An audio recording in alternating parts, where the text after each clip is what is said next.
Good morning to everyone in Nanning. Can you see my presentation? First of all, thank you to Deputy Commissioner Mao and our colleagues from MBS China for organizing this second international seminar on big data for official statistics. I'm very pleased to be here. My name is Ronald Jensen. I'm Assistant Director at the United Nations Statistics Division in New York. And I will give you a short overview of what the United Nations Global Platform is. My office, the United Nations Statistics Division, supports the global community of official statistics in general, and in particular we serve the UN Statistical Commission, and it was mentioned by Deputy Commissioner Mao that the Statistical Commission, which internationally sets standards for official statistics, that in 2014 the Commission created the Global Working Group on Big Data. Recently, earlier this year, the name of this group was changed. It's now called the UN Committee of Experts on Big Data and Data Science for Official Statistics. The data science part has been added, and it is also a discipline which is very needed and useful in relation with statistics to make use of new ways, of new tools, of new methods in the modernization of official statistics. The mandate of this committee is to give direction on the use of big data. Officially, this committee has 47 institutes, 31 countries and 16 international organizations working together. But in practice, many more experts are working with this group to develop methods, to do projects, to develop training materials for our community of official statistics. This is an overview of how this committee works. The management of the committee, we have an advisory board and a bureau to give directions to the work and what we would like to do with the in this area of big data. The actual work is done in task teams, and in this diagram, if you look at the blue boxes at the bottom, they indicate areas where teams are working. Each of those task teams have about 40 experts. For instance, the task team on the use of satellite data develops methods and projects how satellite data could be used for instance, environment statistics or for agricultural statistics.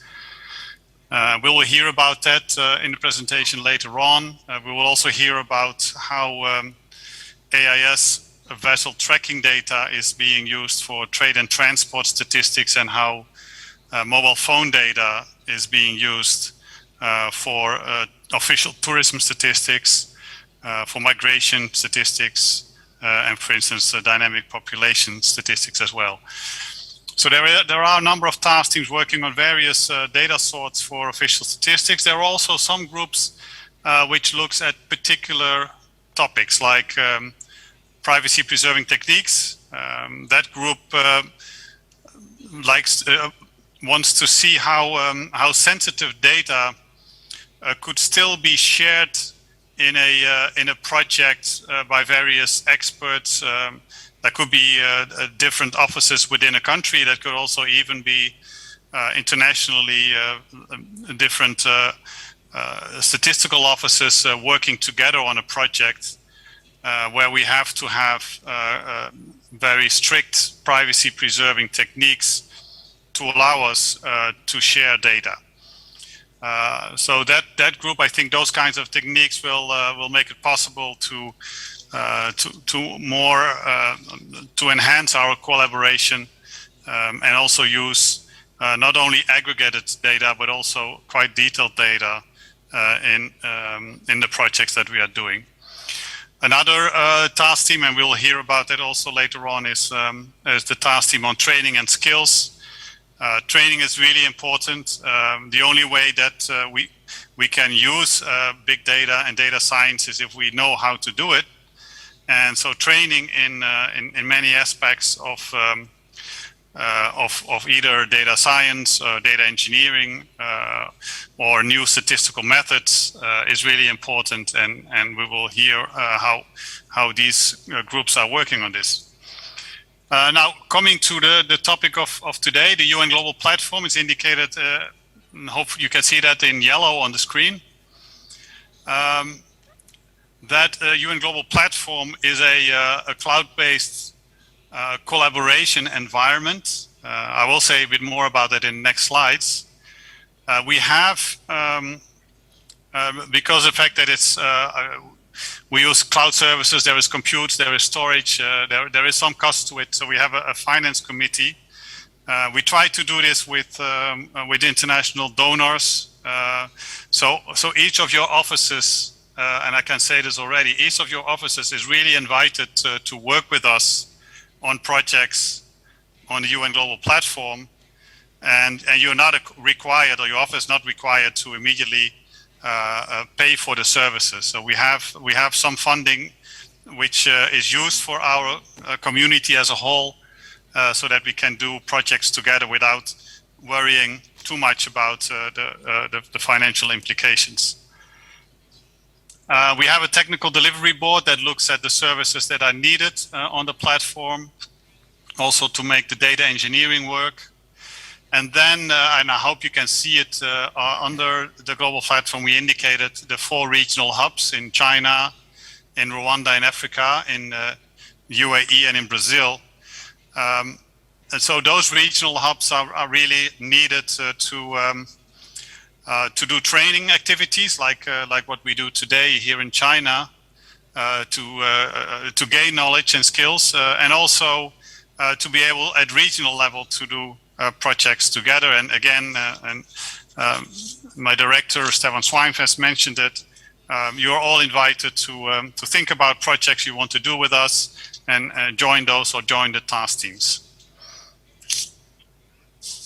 So why did this committee create a platform? On this global platform, we can share global data sets. We can share common methods, and Deputy Commissioner Mr. Mao mentioned that sharing of methods across countries, across communities is really important to move forward. We can share services, so you don't have to put those services for each and individual institute, but on the cloud we can share services and use it together. So we can work together on projects, and we can learn together in practical ways on these global platform as well. And I think the main message here, and it was again mentioned by Deputy Commissioner Mao, is that if we work together, we can innovate faster. And we need to innovate faster because the community of official statistics needs fast innovation, because private sector is developing fast, and we will need to show that our community can handle this as well.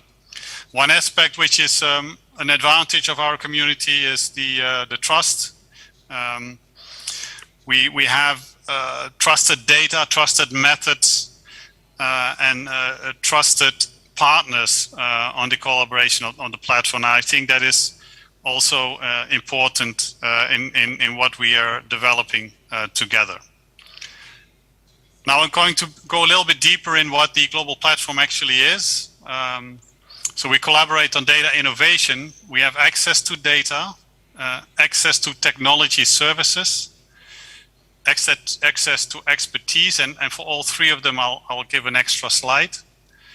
And what this will do is that because we use cloud, which can be accessed from any office anywhere in the world, it will make it possible for even small offices to use big data. So you can use common facilities in the cloud with tools and global data sets, so that your office, even if it's like a Pacific island, would be able to access it and make use of it. What kind of data do we have on the platform? We have AIS vessel tracking. This is real time. It's a global data set. It gives position and speed of every larger ship around the world. And there are about over 100,000 ships which are monitored every a number of seconds, where they are and how fast they are going. So that can be used by many countries to see what your activity in the ports are or where your ships are going. There is also the possibility to access satellite data and compile those satellite data for instance, agriculture statistics, as I mentioned. Both of those will have presentations by some experts a little further this morning. We also want to have a number of synthetic data, which is mostly for testing and training. So synthetic data, so it's not real mobile phone data, but it has all the characteristics of mobile phone data, for instance, and use that for training and projects on the platform. We're also developing synthetic data for smart surveys. An example of smart surveys is the time use surveys. We're also developing a functionality which is called data as a service, that will give a large number of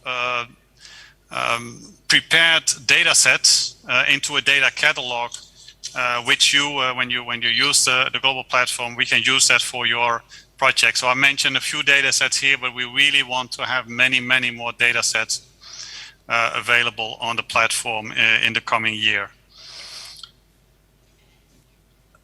Technology services, so it's cloud, the kind of cloud services that we use. We have the Amazon Web Services. We also can use Google Cloud and Microsoft Azure. And we also have possibilities to use Alibaba. So it depends a little bit where projects are being executed. But we would think that if we use the projects here on the China regional hub, we would use, for instance, Alibaba Cloud Services to develop the projects. Now, for data scientists, we have developer services like Jupyter Notebook.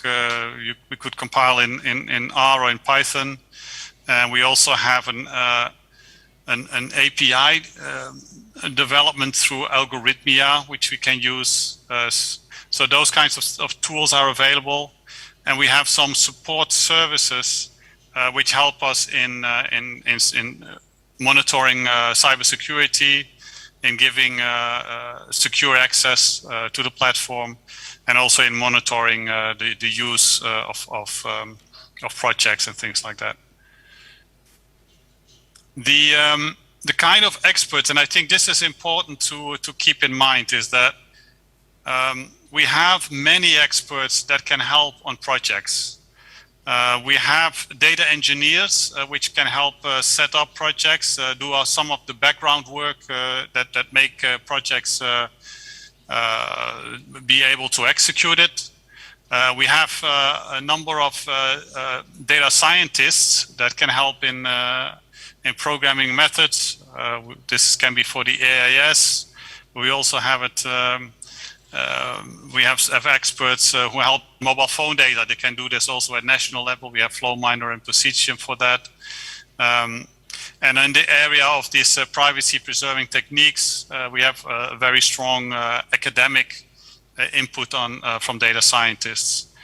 Of course, we have a lot of statisticians helping out on projects, and I give you here an incomplete, it's not a full list of all of the statistical institutes that are working with us through the various task teams. There are quite a few projects going on. I mentioned already productivity. We also do things like on the environment, which is RES for the SEEA. The Sen2Agri is this application for using satellite data for agricultural statistics. We have like an SDG finance application, which where you can see where how the SDG implementation is supported financially around the world. But we have a lot of statistical domains also where we can use this for. And I think that's from the point of view of official statistics, probably something that we want to focus on more is like, where can we use it for? So we can improve transport statistics with the maritime transport with this AIS. We can improve tourism statistics with mobile phone data. And those things are at the level almost of statistical production. And I think that's where we want to work towards. Some of the technologies which we use is in Cambodia, we have put the dissemination system. We use a .stat technology is quite advanced, and the Cambodia Statistical Office is able to use that for the dissemination of its national statistics. I come almost towards the end of the presentation. There are a few projects here, I think, which are going towards how big data can be used in your statistical production. So this is for your officers to think about. The use of the vessel tracking data, the AIS data is, I think, for maritime transport, I think certainly something for production. There are also estimates you can do for trade. That's more experimental data. Scanner data for consumer price indices. That task team works very well, and I think there are quite a few countries which use this in statistical production. Crop statistics, I know also here at MBS China, satellite data are used for crop and agriculture statistics. In Indonesia, mobile phone data are used for tourism statistics. So it is possible, and this is the sense I want to give to you, it's possible to use big data for official statistics, and it can be implemented also in your offices. Well, what's needed is training. And so we will also have a presentation from my colleague Ralph Becker about training. We have on the global platform a learning management system, so we can run e-learning courses.